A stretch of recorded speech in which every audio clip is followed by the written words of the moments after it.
qu'est-ce que cette nouvelle lune en Taureau vient mettre en lumière pour les signes d'eau? On va commencer par les cancers. Alors, pour vous, les cancers, c'est nettoyage de printemps général dans vos relations et aussi dans les projets. Donc, il y a peut-être une notion d'arriver au bout de quelque chose. La nouvelle lune te dit « Regarde où tu mets ton énergie. Si cela te demande de te suradapter, ce n'est probablement pas le bon endroit. » On va regarder ensemble ce que les oracles ont à te dire. Cher Cancer, je pense que le nettoyage de printemps, ici, c'est avec votre entourage. Qui est vraiment là pour vous, qui ne l'est pas, et comment vous regardez les choses pour prendre cette décision, qui est vraiment proche et qui ne l'est pas. Sur quoi vous vous appuyez pour faire cette sélection et ce nettoyage. Ensuite, les portes de l'amour. Célébration pour vous, mes chers cancers. Qu'est-ce que ça vient vous dire? Ce que vous honorez ouvre votre cœur à des expériences qui vous grandissent.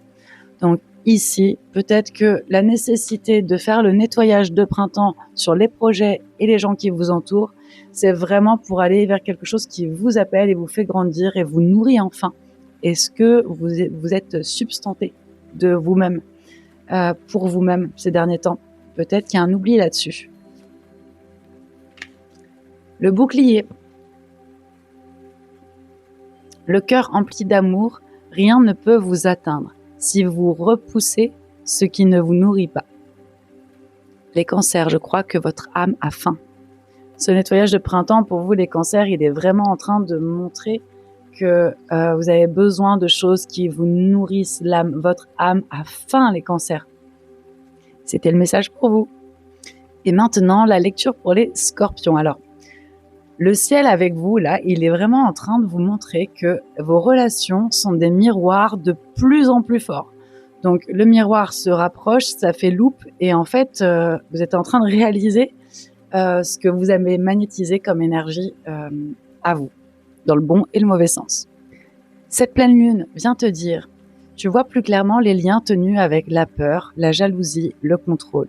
Les liens qui étaient vrais remontent, et les liens vrais sont moins nombreux. Tu commences à voir qui souhaite réellement ton bonheur. Et maintenant, qu'est-ce que les oracles ont à te dire? Mes chers scorpions, il va y avoir des difficultés pour vous. Des obstacles à franchir. Peut-être ici que ça va être douloureux et difficile de mettre des limites à des personnes qui comptaient pour vous, mais qui finalement trouvaient un bénéfice secondaire avec vous et n'étaient pas forcément présents pour votre propre intérêt. Il y a des personnes, je sens, qui ont bien caché leur jeu pour vous. Alors là, j'ai un message pour vous, les scorpions. La difficulté cherche la facilité. Celle-là, tout le monde la garde, c'est pépite. On va continuer avec les oracles, l'oracle des portes de l'amour. Carte numéro 7, cher défunt. Elle est très belle cette carte. L'amour pour vos chers disparus connecte votre cœur au monde subtil. Je pense ici que peut-être vos ancêtres viennent résonner comme exemple pour vous dans cette période où la difficulté va chercher la facilité. Il y a certainement des repères pour vous dans vos défunts. En tout cas, il y a un guide pour vous qui cherche à s'adresser à vous et qui vous dit que arrête de te poser trop de questions, ressens. Et ressens si c'est fait avec influence ou si c'est fait avec un vrai souhait de te voir évoluer. Parce qu'en fait, dans la difficulté, tu vois, il y a quand même le fait de monter des marches. Donc, il n'y a pas de stagnation ici. Il y a des choix difficiles à faire, des prises de conscience qui vont pas être évidentes sur les gens qui vous entourent, mais vous avez des points de repère à aller chercher ailleurs, et là, ici, avec vos ancêtres. Waouh! La prospérité, ça arrive. Aimant à prospérité, votre cœur, quand il s'aligne, crée votre réalité. Donc, il y a vraiment ce truc qui résonne. J'avais fait un post ou je sais plus quoi là-dessus qui disait que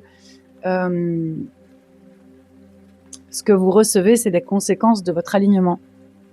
Et ici, en fait, le fait de choisir, d'assumer les difficultés, de peut-être se reconnecter à la force de votre cœur et de vos ancêtres, vous permet vraiment, là, ici, de regarder ce que vous attirez. Le miel et les abeilles.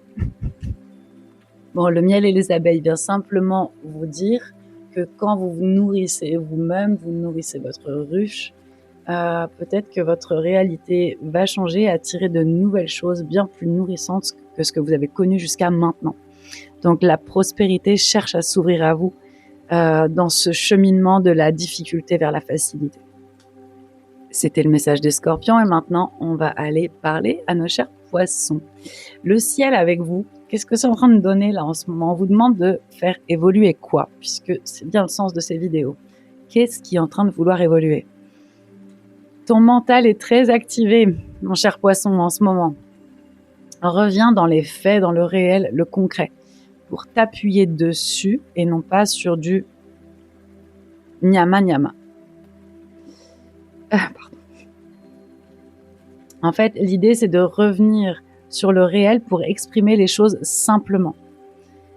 On t'invite à respirer, à te poser, à t'ancrer pour ressentir le mental et le laisser faire le tri avant d'exprimer. Mais là, ici, il y a un besoin de voir pour croire. Là, on est un peu sur ces Saint-Benoît. Les oracles viennent vous dire, mes chers poissons, que vous avez certainement de la colère. Vous passez par des émotions inconfortables et j'ai envie de rajouter, ce qui ne s'exprime pas s'imprime. Ensuite, on a la peine de cœur. Très belle carte qui te dit, dans le chagrin, toute perte révèle la sagesse de ce qui est en devenir. Et là, pour moi, ici, ce qui me paraît évident, c'est que au lieu de vivre pleinement votre peine de cœur, votre tristesse et autres, vous préférez exprimer de la colère ou vous avez comme réflexe la colère, mais c'est pas de la vraie colère, c'est de la tristesse, c'est un chagrin qu'il y a derrière. C'est un chagrin. Hop, une dernière carte. Retrouvailles d'âme. Toutes vos relations sont des connexions spirituelles prévues pour trouver le chemin de l'amour. Donc en fait, chaque épreuve, colère, tristesse est aussi un chemin qui vectorise des informations pour être connecté à l'amour. Mais l'amour, c'est le mouvement de la vie, tout simplement. Mais plus on le freine, plus on pense, plus on mentalise, plus on le freine avec la colère, avec le mental. Alors que si tu exprimes ton chagrin avec assurance, là, tu vas pouvoir voir que tu laisses venir ce qui est prévu pour toi. Et je pense que le chagrin de l'amour, il ne se place peut-être pas là où vous espériez le trouver. C'était plus long pour les signes d'eau, donc je pense que ça va bouger pas mal pour vous les signes d'eau. Et puis, je vous souhaite une belle lunaison. Je vous dis à ciao tutti et on va passer au signe d'air.